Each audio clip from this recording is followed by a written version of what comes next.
Well, that's great. You can type text. It's nothing hard about that, but no matter what, when you type stuff, you're going to want to be able to go back and change it. And what we're talking about is editing text. Now, we've seen one way to do it. Your cursor's blinking there, and you hit your backspace key, and you can backspace over what you've just typed. But what if you want to go into the middle of the document and make a change there? For example, maybe I'm a little concerned that our letter to Wile E. Coyote, I don't like the tone of this, did not function as advertised. That leaves us open to some liability here. So what I'm going to do is I'm going to move my cursor right to the right of the word advertised and click. And what I'm doing is I'm clicking the left-hand mouse button.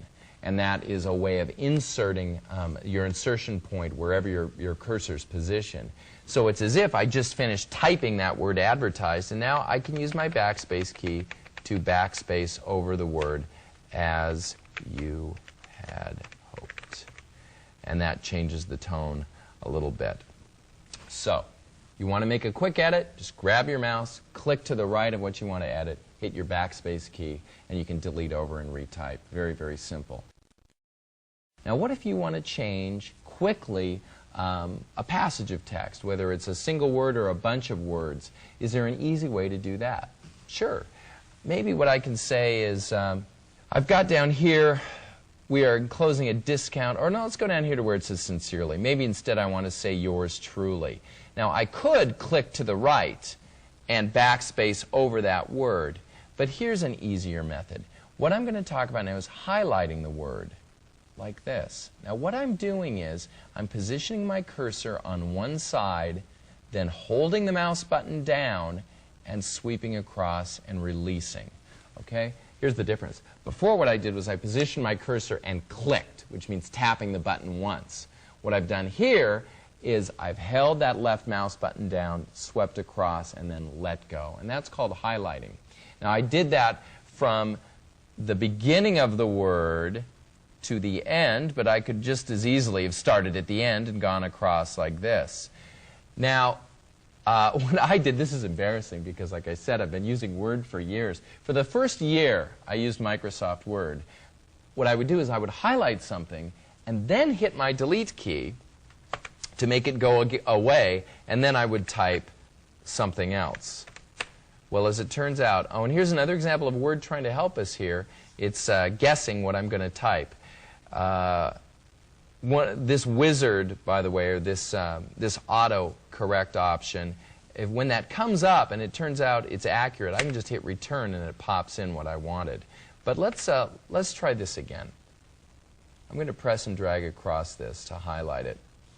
Now, like I said, I used Word for a year, and I would hit delete what I wanted to type, and then type in the replacement. You don't have to do that. If you've got text highlighted, all you have to do is type. And it will overtype what was there before. So I'm not going to hit delete. I'm just going to type sincerely. And it puts it in. So,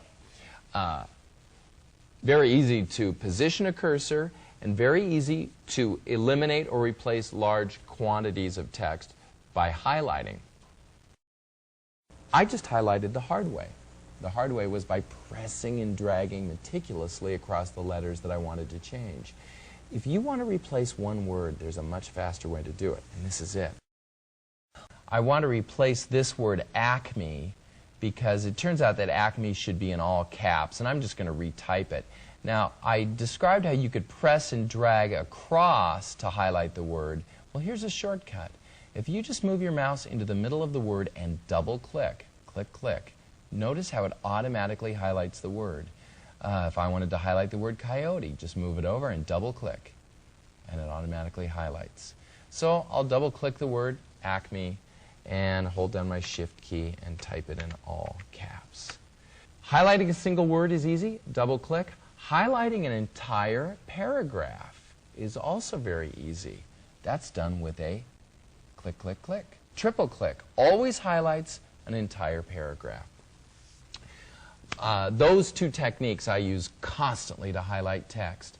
Now, there's another highlighting or selection technique that you'll use a lot, and that is when you want to get everything in the document. There will be times where you want to select everything, and here's the easiest way to do that.